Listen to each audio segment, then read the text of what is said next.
Hello everyone, welcome back to my channel. My name is Ambika Sarat Sritik Parajuli. म चाहिँ मेरो blog start गर्दैछु आजको 7 बजीदेखिको र म चाहिँ दिल्लीबाट ब्लग स्टार्ट गर्दैछु है। म चाहिँ दिल्लीमा बस्ने गर्छु अनि आजको ब्लगको स्टार्टिङ चाहिँ भयो 7 बजीदेखिको र हिजो चाहिँ पानी परेकोले गर्दाखेरि एकदम स्काई चाहिँ ब्लू भएको छ र पल्युटेड भए पनि हेर्नुहोस् अलिअलि चाहिँ स्काई ब्लू देखिरहेको छ है। र भ्लग चाहिँ फर्स्ट चाहिँ म तपाईँहरूलाई मेरो घरको भ्युजहरू देखाउँदैछु है। छतबाट यहाँ चाहिँ जाँदैछ फ्लाइट जाँदैछ, फ्लाइट देख्नुहुँदै होला तपाईँहरूले है। जुम गरेर देखाउँदैछु मैले। र यहाँ चाहिँ के को टावर हो मलाई थाहा भएन, मेरो घरको नजिकै छ। र यसरी नै मेरो भ्लग चाहिँ स्टार्ट हुँदैछ है। अगाडिको भिडियोहरूमा के कस्तो लाग्छ है कमेन्टहरू गरिदिनुहोस्।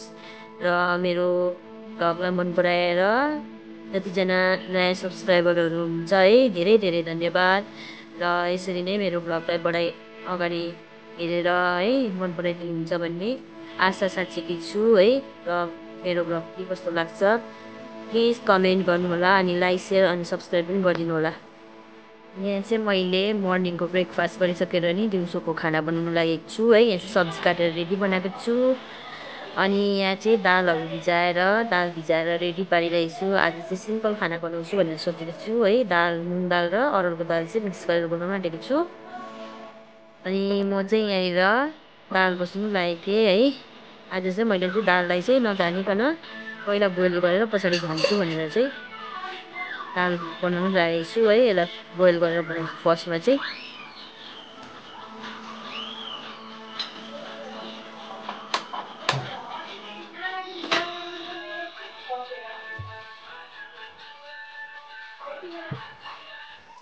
आज चाहिँ 1 महिना बादमा सुन्दरलाई नुहाइदिँदैछु है। आज मजाले घाम लागेको हुनाले गर्दाखेरि चाहिँ यसलाई चाहिँ नुहाइदिएको, तर झन्डै लडेर पो त यो। यसले मलाई पनि लडायो, यो पनि झन्डै लड्यो अन्त।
A few moments later. बाद हामीले है सधैँ चिकन मोमो मटन मोमो मात्रै खान्थ्यौँ। यो टाइम चाहिँ हामीले 2024को फर्स्ट मोमो भनौँ न। त्यसो त अरू बेला पनि खाइबस्छौँ, तर योपालि चाहिँ टाइमै पाएको थिएन कि मोमो बनाउनुको लागि। र भेज मोमो बनाउँदैछौँ, क्याबेज र पनिरको भिन्दै मोमो अनि क्याबेजको भिन्दै। र यसको लागि चाहिँ मैले प्याज चाहिँ चप गर्दैछु है। हातले गरिरहँ भने लेट हुन्छ भनेर टाइम पनि थिएन।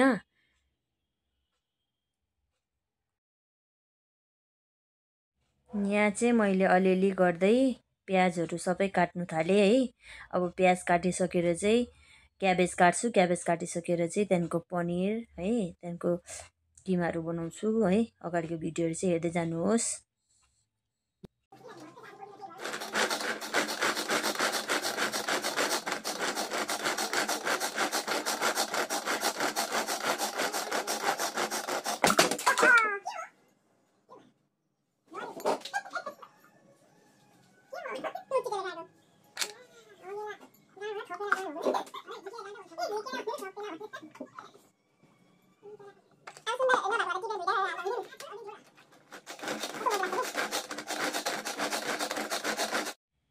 यहाँ चाहिँ क्याबेजको किमा रेडी भइसकेको छ है। यहाँ चाहिँ मैले प्याजलाई क्याबेजसँग है नुनमा निचारेर चाहिँ, प्याजलाई चाहिँ होइन क्याबेजलाई चाहिँ नुनमा निचारेर अन्त ओइलहरू हालेर चाहिँ सब गरेर किमा चाहिँ रेडी भइसकेको छ पनिर र क्याबेजको। अब यहाँ चाहिँ म आँटा गुन्दैछु, मैदा, आँटा होइन मैदा। बाबु र समयरालाई चाहिँ मेरो आँटा मोमो बनाइदिन्छु। यहाँ चाहिँ मोमो बसालिसकेको छु है। ठुल्ठुलो बनाएको मोमो खानुलाई मिठो हुन्छ भनेर, सानो सानो बनाएर के फाइदा र। अरूले चाहिँ खाइसके मोमो है, म र मम्मी चाहिँ खानु लागेको अब है। मम्मी र ममा मुकबाङ गरौँ भनेको, मम्मीले त कम्ती नै खानुहुन्छ है, त्यही भएर मैले एक्लै मुकबाङ हुँदैछ मेरो चाहिँ। यहाँ मम्मी नै खानुहुँदैछ साइडमा, तर मम्मीले कम्ती खानुहुन्छ नि त। अनि सुप चाहिँ आज केही थिएन र त्यसमा चाहिँ अलिकति त्यही सब्जीहरू हालिदिएर अनि त्यही बनाएको, कसैले पनि खाएन रहेछ सुप, र मम्मी र मैले मात्रै खाँदैछौँ है। र सबले मोमो चाहिँ मिठो भयो भने, तर मलाई चाहिँ आफ्नो हातले बनाएको भएर होला त्यति मिठो लाग्दैन है। अरूले बनाएर दिएको चाहिँ धेरै खान्छु, तर आफ्नो हातले बनाएको चाहिँ खानु सक्दिनँ म त्यति साह्रो। र हामी चाहिँ खाँदैछौँ यहाँनिर है। र आजको मुकबाङमा चाहिँ मैले नै जितेँ, किनभने मै धेरै खान्छु है, मैले थपे पनि।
र आजको मुकबाङ चाहिँ मैले नै जितेँ है, मैले नै ज्यादा खाएँ र यसरी हामीले मोमोको मुकबाङ गऱ्यौँ।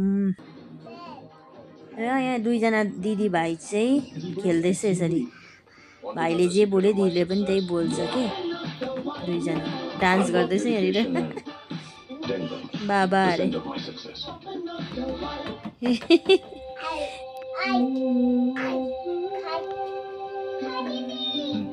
मैं फूलों में बसा स्वाद हूँ, हर मिलावट से आजाद हूँ।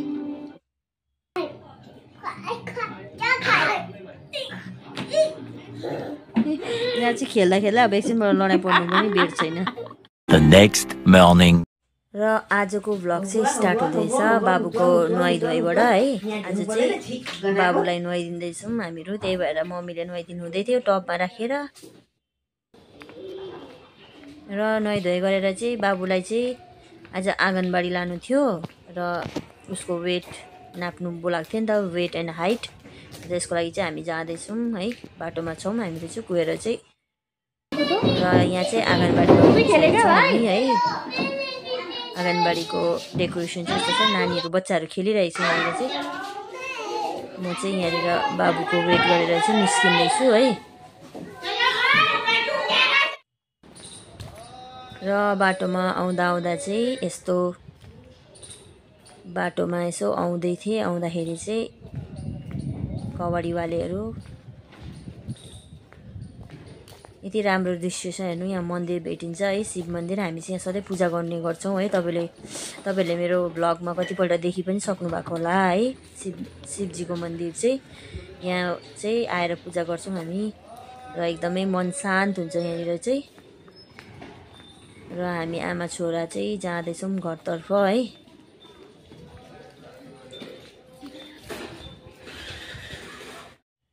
हामी आमा छोरा चाहिँ है वेट नापेर आएर पनि यहाँनिर मस्ती गर्दैछौँ है, दुईजना आमा छोरा। उनीलाई चाहिँ यस्तो गऱ्यो भने पुरा खुसी हुन्छ नि त, त्यही भएर।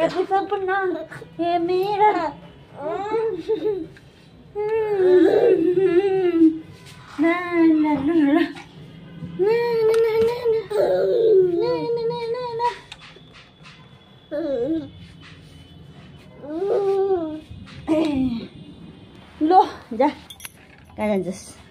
यहाँ चाहिँ हामीले दिनको खाना खाएर पनि अनि बाबुसँग सुतेर है, बाबुलाई चाहिँ उठाएको, ऊ चाहिँ उठ्नै मान्दैन नि त सुतेपछि चाहिँ।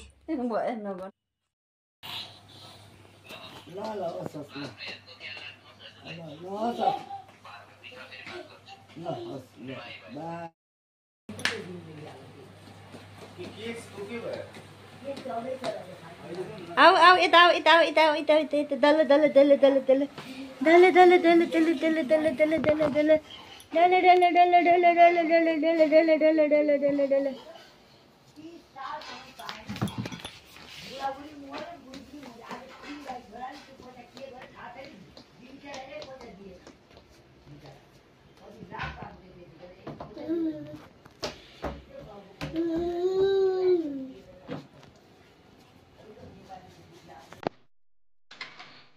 चलो चलो चलो चलो चलो।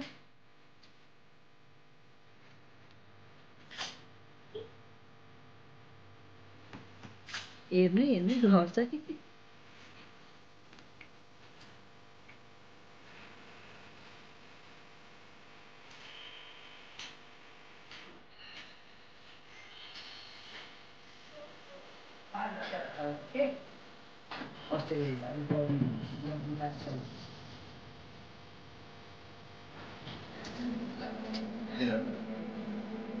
बाबाको तवल चाहिँ बाहिर चाहिँ लानु छ माथि।